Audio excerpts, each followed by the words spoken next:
పద్మావతి అమ్మవారి నక్షత్రం బ్రహ్మోత్సవాలు కూడా జరుగుతున్నాయి. ఇక్కడ ఆ అమ్మవారి యొక్క దివ్యానుగ్రహంతో బ్రహ్మశ్రీ ఎల్వి సుబ్రహ్మణ్యం గారు కార్యనిర్వహణాధికారిగా ఉన్నప్పుడు అమ్మవారి యొక్క కృప అందరి మీద ఉండాలని ఉత్తరాషాఢ నక్షత్రేష్టి ఏర్పాటు చేసే శ్రౌతయాగం బ్రహ్మశ్రీ రెండు చిత్ర కృష్ణ స్వామియాజు గారు దంపతులు చేస్తూ ఉంటే నేను బ్రహ్మశ్రీ చంద్రశేఖర్ గణపాఠి గారు బ్రహ్మశ్రీ సత్యవాగేశ్వర గణపాఠి గారు ఇలా దాంట్లో అద్భుతంగా భాగ్యం కలిగింది. అలాగే ఆయన గజవాహనం కూడా ఏర్పాటు చేశారు. ఆ అమ్మవారి యొక్క దివ్యానుగ్రహంతో 50 మంది ప్రజలు సుఖ సంతోషాలతో ఉండాలని ఆకాంక్షిస్తూ మళ్ళీ ఉత్తరాషాఢ నక్షత్రం శ్రీ శ్రీ శ్రీ జగద్గురు కంచకాంబడి పీఠాధీశ్వరుడు శంకర విజయేంద్ర సరస్వతి మహాస్వామి వారి నక్షత్రం. వారు యొక్క దివ్యానుగ్రహం కూడా 50 మందికి ఉండాలని ఆకాంక్షిస్తూ ఉత్తరాషాఢ నక్షత్రం నేను ఉన్నది పరమ పవిత్రమైన గోదావరి తీరం. ఆ గ్రామమే సరస్వతీపురం కాకరపురం. కాకరపురు అంటే సాహిత్యానికి పుట్టినిల్లు. ఈ చల్లపిల్ల కవులు ఊరు వారు అలాంటి వారందరూ కూడా కాకరపురంలో ప్రతి ఇంట్లోనూ కూడా కౌమలి పాఠం చెప్పేవారు ఉండేవారు. ఆడవాళ్ళు చదివేవారు, మగవాళ్ళు అటువంటి పరమ పవిత్రమైన గ్రామం కాకరపురం. ఈ కాకరపురం గ్రామంతో చాలా చాలా చాలా అన్నాభావం ఉంది. మా నాన్నగారు ఆంజనేయ గణపాఠి గారు చేత ఇక్కడ వేదుల వెంకట్రావు గారు ఆంజనేయులు గారు ఏ ఆంజనేయులు గారు కాకరపురం ఆంజనేయులు గారు అబ్బాయి గారు ఘనసన్మానం చేశారు. అలాగా మన దేవర్ హనుమంతదాస్ గారు కూడా ఈ ఊరంటే చాలా అభిమానం. ఆ దాంట్లో ఇక్కడ పరమ పవిత్రమైన ఈ స్థలంలో వేద పాఠశాల పెట్టాలని చెప్పి మహారాజు రాజాదిరాజ రాజమార్తాండ మహారాజు ఆయన సుధీంద్ర బాబు గారు ఆయన వయస్సు ఏమిటో ఎవరికీ తెలియదు. ఆయన ఒక అందరిలోనూ మనుషులుగా ఉండేవాళ్ళని ఒక అవధూత నాటుకోడు.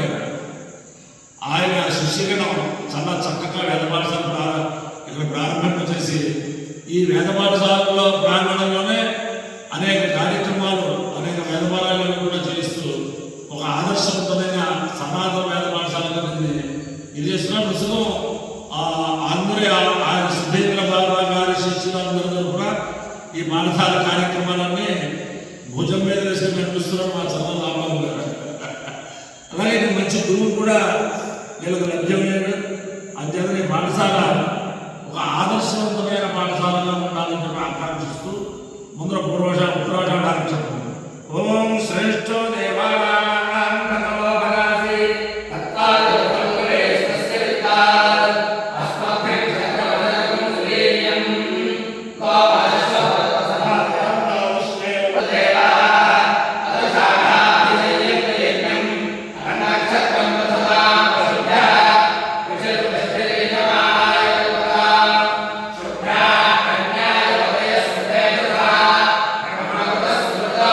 Yeah.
అందరికీ ఒక మనం ఏమిటంటే రేపు పరమ పవిత్రమైన సుబ్రహ్మణ్య షష్ఠి.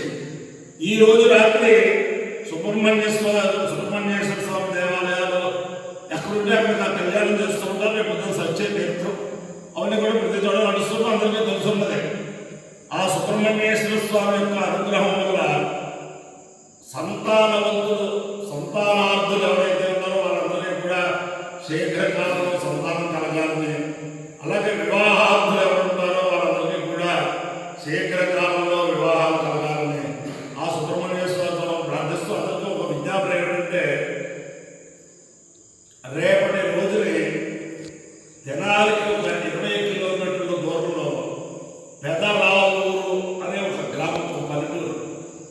అక్కడ బ్రహ్మశ్రీ చిట్టి సుబ్రహ్మణ్య గణపాఠి గారిని అగ్నిగడ్డలో ఒక మహానుభావులు ఉండేవారైనా అనేక మందికి త్రికోటేశ్వర వేద పాఠశాలను చెప్పి ప్రారంభించి అనేక మందికి వేదం చెప్పారు.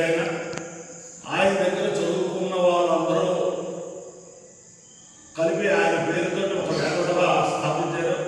అది ఈ సంవత్సరం పెదరావూరులో ఆయన శిష్యులందరూ కూడా చాలా ఉద్దర్లో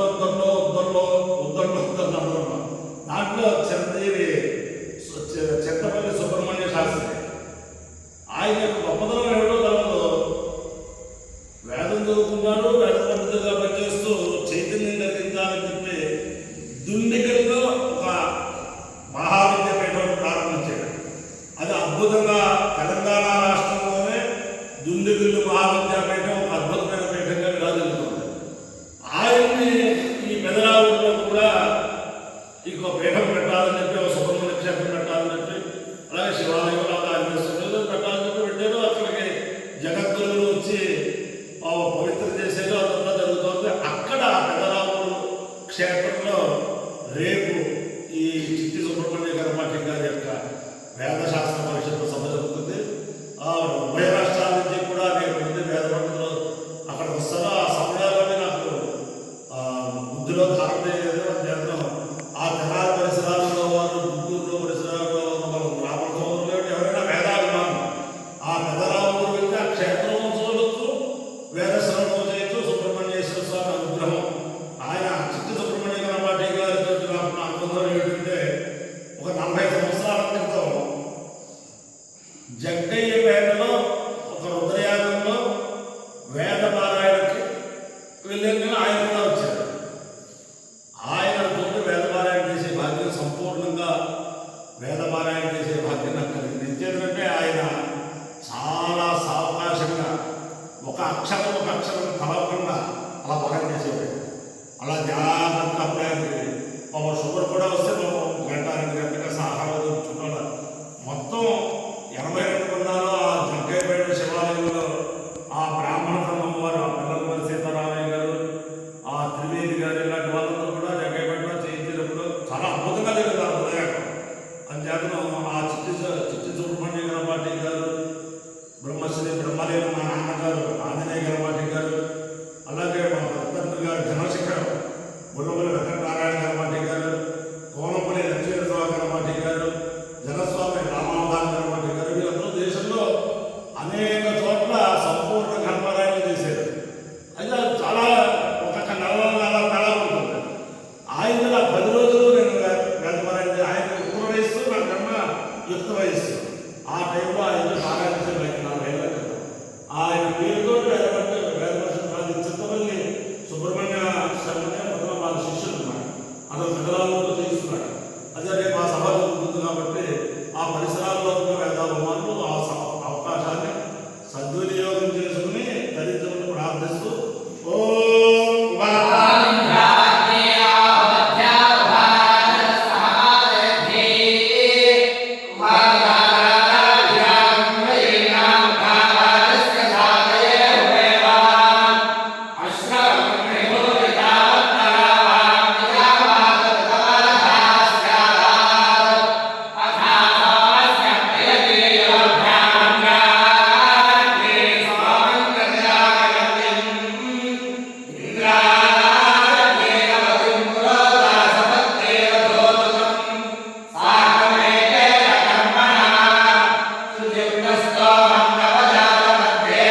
ఉమా సమేత రాజరాజ నరేంద్ర స్వామి దివ్యానుగ్రహేణ శ్రీదేవి భూదేవి కేశవ పుణే సత్యభామా సమేత శ్రీ గోపాల స్వామి దివ్యానుగ్రహేణ చ వేద భూతానుగ్రహేణ చ సత్య కుటుంబానాం సమాత్మానాం సమానాం క్షేమ స్థైర్య వీర్య విజయభయాయనాలు ఐశ్వర్యాభివృద్ధిరస్తు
బ్రహ్మశ్రీ కరెంట్ సుదర్శన్ గారు నిత్యానదాల సత్రం పెట్టారు.